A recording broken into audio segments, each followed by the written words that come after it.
My name is Frances Hale, and I am 28 years old. My boyfriend said, "My ex is coming to our housewarming. She's part of my life. Deal with it." I smiled like it didn't matter. "Totally," I said, and my voice came out calm enough to fool anyone who didn't know me. Brandon went back to arranging wine glasses in our new kitchen like he was organizing a museum exhibit, placing the tallest stemware in the back, the shorter ones in front, like the right arrangement could make everything feel polished and permanent. The Allen wrench in my hand felt suddenly heavy. I'd been on the floor with furniture instructions spread out like blueprints, building the life he kept calling ours. I looked up at him and watched how casual he was, how easy it was for him to announce Jocelyn was coming into our home like it was a delivery we didn't have to sign for. He didn't ask, he told. He didn't soften it with, "Are you okay with this?" or "I know it's weird," or "I want you to feel comfortable." He just said her name and expected the room to reshape itself around it. That smile I gave him was practiced, not fake exactly, more like structural reinforcement. When you see a crack, you don't stand there screaming at concrete. You evaluate, you measure, you decide whether it's superficial or whether it runs deep enough to compromise the whole thing. That night, after Brandon fell asleep like nothing had happened, I opened my laptop and searched for a name I hadn't typed in 6 years. Liam Mitchell. The man I almost dated in college before life pulled us apart. The one person who had ever looked at me like my thoughts mattered as much as my body, like my silence meant something, and not just compliance. His profile showed he was still in the city, still single, still wearing that sharp half smile in photos, the one he used when he was amused but paying attention. I sent a message at 11:47 p.m. Strange question. Free Saturday evening. The housewarming would become a battlefield, but Brandon had drawn the lines himself. Brandon worked in pharmaceutical sales, high energy, always on, the kind of man who collected people like trophies, the kind of man who needed an audience to feel real. He could walk into a room and make strangers feel like they were his favorite person in under 5 minutes. And sometimes I loved that about him. It made life feel bigger. It made errands feel like scenes. I'm a structural engineer. I analyze load-bearing capacity for a living. I think in terms of foundation integrity and what happens when weight distributes wrong. When something fails, it doesn't fail because of one loud moment. It fails because small stress fractures get ignored until the whole thing gives way. We met at a conference 18 months before moving in together. Brandon was charming, relentless, persuasive. He made me laugh. He made me feel chosen.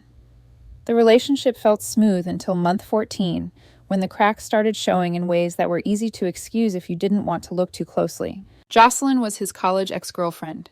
3 years together, amicable breakup, stayed friends. He mentioned her constantly, like she was part of his personal brand. "It shows maturity," he'd say when I shifted uncomfortably. Only insecure people cut off exes completely. That word insecure made any boundary I might set sound pathetic, like I was proving his point just by having feelings. She worked in finance. They grabbed coffee every few months. Brandon would come home from those meetings glowing, energized, like he'd plugged into some external validation source and finally recharged. He'd talk about her like she was a harmless chapter he'd already closed. But his eyes didn't act closed. His posture didn't act closed. And every time I tried to name the discomfort, he turned it into a problem I needed to fix inside myself. Inviting her to our housewarming felt different.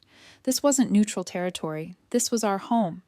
The apartment we had just leased together, where we were supposedly building something permanent, a new kitchen, a new couch, a new routine, a fresh start that still smelled like cardboard boxes and paint. "Why Jocelyn specifically?" I asked that night in bed. He scrolled his phone without looking up. "Because she's important to me. Mature couples don't play jealous games." "What if I'm not comfortable?" I said, keeping my voice level. Like if I sounded too emotional, he'd label me before I could finish. He finally looked at me. His expression was patient, like he was explaining basics to a child. "Then that's something you need to work on. I'm not cutting people out because of your insecurity." There it was again, the conversation ender. The word he used to make my feelings sound like a flaw. I turned away and stared at the dark ceiling. "Fine, invite whoever you want." "Thank you," he said, already back to scrolling, the satisfaction in his voice like he'd won. The next morning, Liam responded at 7:23 a.m. intrigued.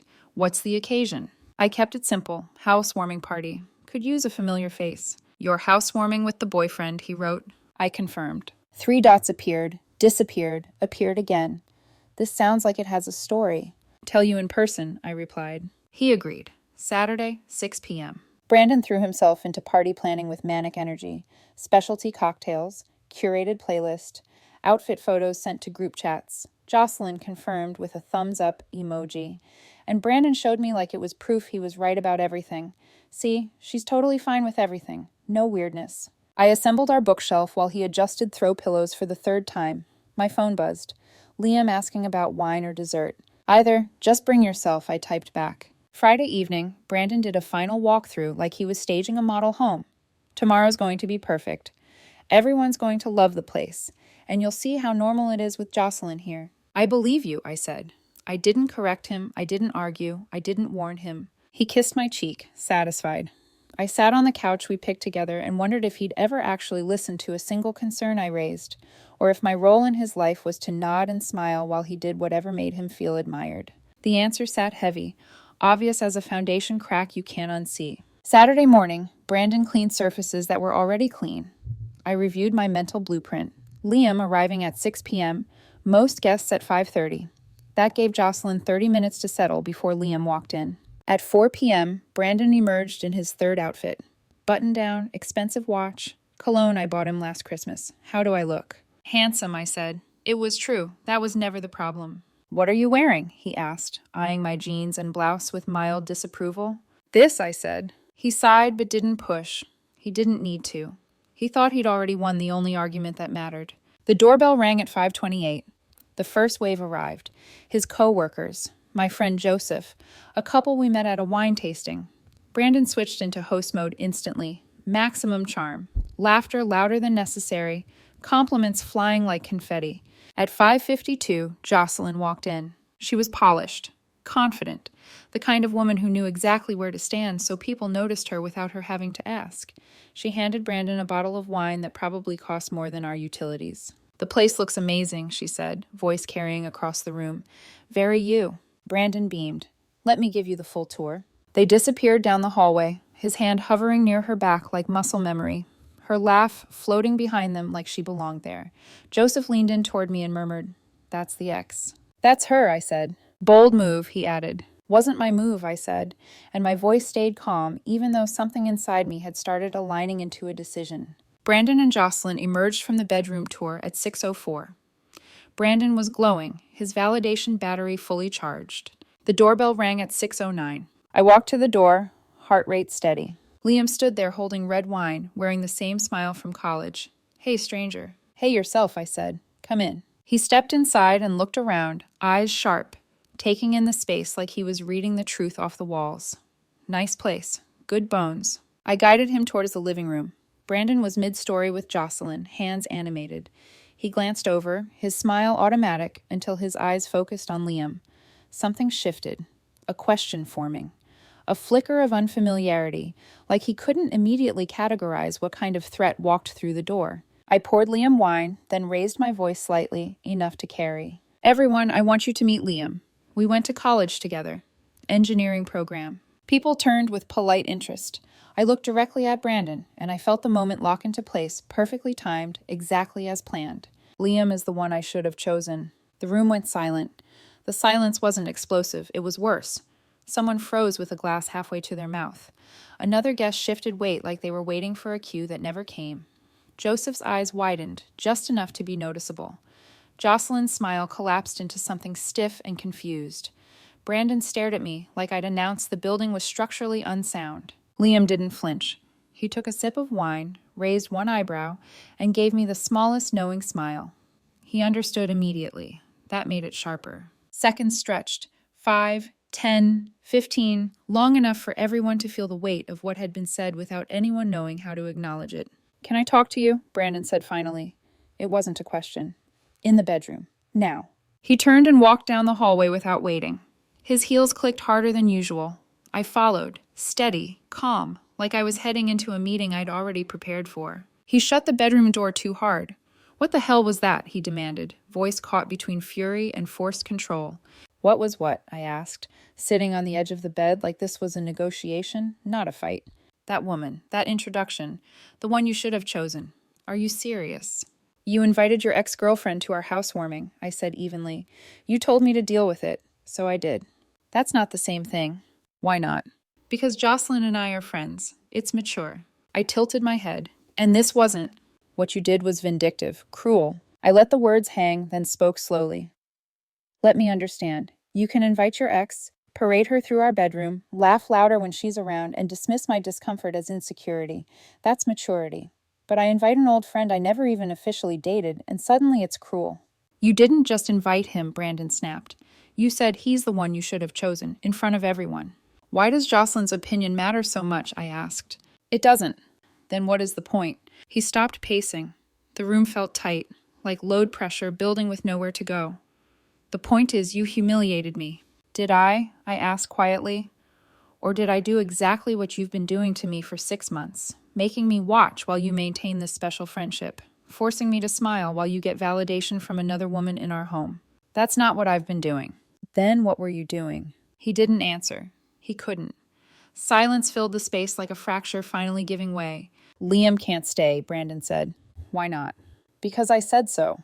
And if I don't ask him to leave? His face hardened. Then you're choosing him over me, right now, in front of everyone. I met his eyes. You made that choice weeks ago when you invited Jocelyn against my explicit discomfort. You just didn't like it when I used the same playbook. The quiet between us was heavy. Structural failure you feel before you see. Brandon exhaled sharply. Fine, he said coldly. We'll go back out there and see who everyone believes. This isn't about sides, I said. Everything's about sides, he replied, opening the door. The party had fractured. Small clusters, forced smiles. Jocelyn stood by the drink table with Brandon, posture rigid, laughing too loud. Liam stood by the window with Joseph, calm, observant. I joined them and explained everything in low, precise sentences. The coffee meetups, the insecurity label, the dismissal of boundaries. So you invited me as proof you're not insecure, Liam said. No, I said. I invited you because I wanted someone here who actually gives a damn about me. Not the apartment. Me. His expression softened. That's incredibly sad. Across the room, Brandon watched us. Jocelyn's hand rested on his arm like a territorial claim. Guests started making excuses. Early mornings, long drives, prior commitments. The crowd thinned fast. By 7:15, only a handful remained. Brandon walked over, face composed, eyes sharp. Liam, it was nice to meet you, but I think you should go now. Liam looked at me. I nodded. He set his glass down. Of course. As he moved toward the door, Brandon added, make sure you take her with you, since she clearly wants to be with you instead. The room froze again. Liam paused and turned back. Actually, he said calmly, I don't think this is about me at all. I think it's about you realizing that inviting exes to prove maturity backfires when someone calls your bluff. Good luck. He left. The door clicked shut. 10 minutes of silence followed. No shouting, no chaos, just understanding. Say something, Brandon demanded, voice shaking. Joseph spoke quietly. That's different. How? Brandon snapped. Because, Emily from his team said slowly, this looks like someone tired of being told their feelings don't matter. Jocelyn shifted. Maybe we should call it a night. No, Brandon said. You all need to understand what she did. From the kitchen, collecting glasses, I said, Brandon, you humiliated yourself. His head snapped toward me. You invited your ex despite my discomfort, dismissed my feelings, gave her a bedroom tour, made me watch while you sought validation from another woman in our home. That's not maturity. The silence choked the room. Jocelyn shifted. I should go. She left quickly. Guests followed. Within 60 seconds, it was just Brandon and me, surrounded by half-empty glasses and the wreckage of a perfect party. I want you to leave, he said. This is my apartment too. I don't care. Get out. I looked at him. Really looked. Fine, I'll stay at Joseph's, but we need to talk about the lease. This isn't sustainable. You're breaking up with me, he said, shocked. You told me to get out, I replied. Words matter. Actions matter more. I grabbed my keys and wallet and paused at the door. For what it's worth, I did love you. But I can't love someone who weaponizes therapy language to shut down boundaries. I left him standing there, surrounded by the party he destroyed himself. Joseph's couch became home for a week. Not a metaphorical one. An actual couch with a dip in the middle and a blanket that smelled like laundry detergent and old coffee. Brandon sent 43 texts in 3 days. The first wave was anger. You embarrassed me. Everyone thinks you're unstable. Then bargaining. We can fix this. You overreacted. I didn't mean it. Finally, desperation. Please come home. I'm sorry. I love you. I read them all. I didn't answer. On day 4, I responded once. Coming Saturday for my things. Please have someone there. He called immediately. I didn't pick up. Lisa texted Tuesday. Hope I didn't make things worse. You didn't, I replied. You made the truth visible. Thank you. We met Thursday for coffee. Neutral ground, no expectations. She looked calm, present, like she hadn't spent years auditioning for approval. That was intense, she said, stirring her latte. I explained the lease. 10 months left. Neither of us could afford it alone. We negotiate. One buys out the other, or we both walk. What do you want? She asked. Out completely. It was his vision anyway. I just assembled furniture and signed where he told me. That's sad, she said. Yeah, I said. She was right both times she said it. Saturday, I went back with Joseph. Brandon had his sister there, the severe one who never liked me. Everything was businesslike. I talked to a lawyer, Brandon said immediately. If you walk and I can't cover it, both our credit gets destroyed. So you pay half for 3 months while I find a roommate. Then you're free. What if you don't find one? I asked. My problem, not yours. It was the most reasonable he'd been in weeks. We put it in writing. Both signed. His sister witnessed. I packed my things into boxes, 2 suitcases, my contribution to our shared life. As I loaded the last box, Brandon came downstairs. Can I ask something? Sure. Are you going to see him, Liam? Probably. We're friends. Just friends. Does it matter? He wrapped his arms around himself. I really did love you. I know, I said. But you loved the idea of me more than the actual me. You loved having a stable girlfriend with a good job who didn't complicate your social life. You loved what I represented, not who I was. That's not fair. Maybe not. But it's true. I got in the car. Joseph drove away. In the rearview mirror, Brandon stood on the sidewalk, getting smaller until he disappeared. 3 months passed in a reconstruction blur. I found a 1-bedroom across town. Smaller, older, entirely mine. I chose paint colors. I arranged space how I wanted, not how it would photograph. Brandon found a roommate by month 2. I paid my portion as agreed.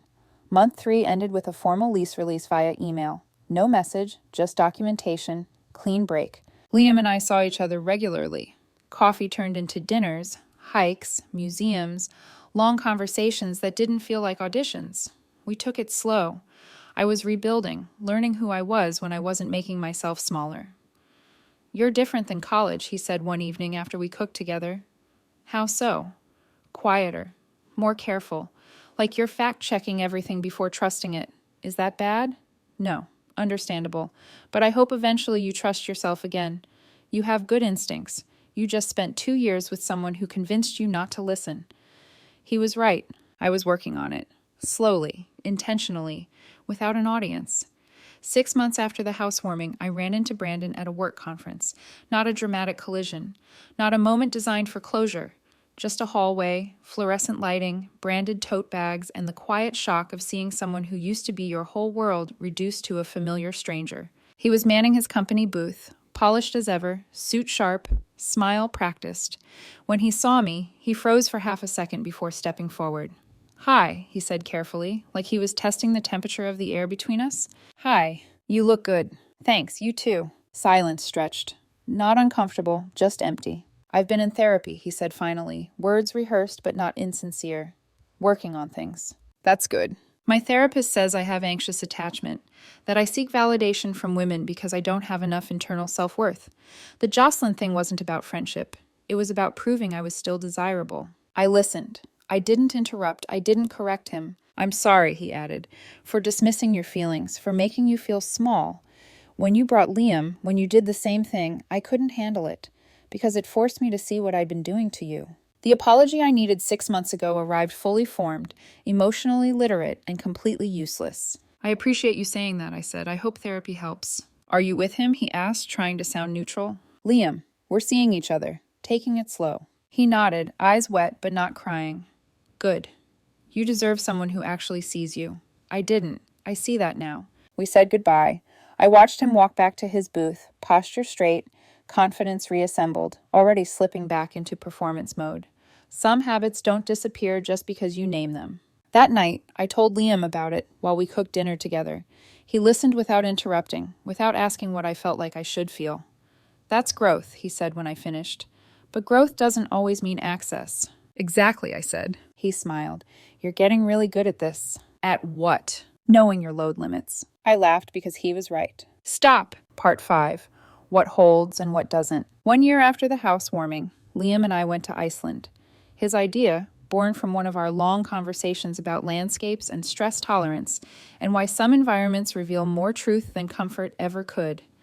We stood on a black sand beach near Vik, wind brutal, waves crashing against volcanic rock that had been standing for thousands of years. You know what I love about engineering, Liam said, shouting slightly over the wind.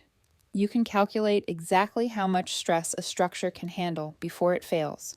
You can see weak points, reinforce them, or tear the whole thing down and build something better. Relationships aren't that different, I said, tucking closer into his side. No, they aren't. Know your limits. Reinforce what matters. Walk away from structures that can't be saved. We stayed a week, hiked glaciers, soaked in hot springs, talked about the future in concrete terms instead of vague maybes. When we came back, Liam accepted a tech position in my city. We didn't rush. We looked for a place together slowly, carefully, making sure the foundation was solid before committing to anything permanent. The apartment we chose was smaller than Brandon's vision had ever allowed. Older, full of character, built-in bookshelf. Liam loved immediately. We furnished it together, compromising without anyone disappearing. No audience, no performance, just choices made together. The first night, surrounded by half-unpacked boxes, Liam raised his wineglass. To structures that hold. To foundations that matter, I added. We drank. I never saw Brandon again after that conference.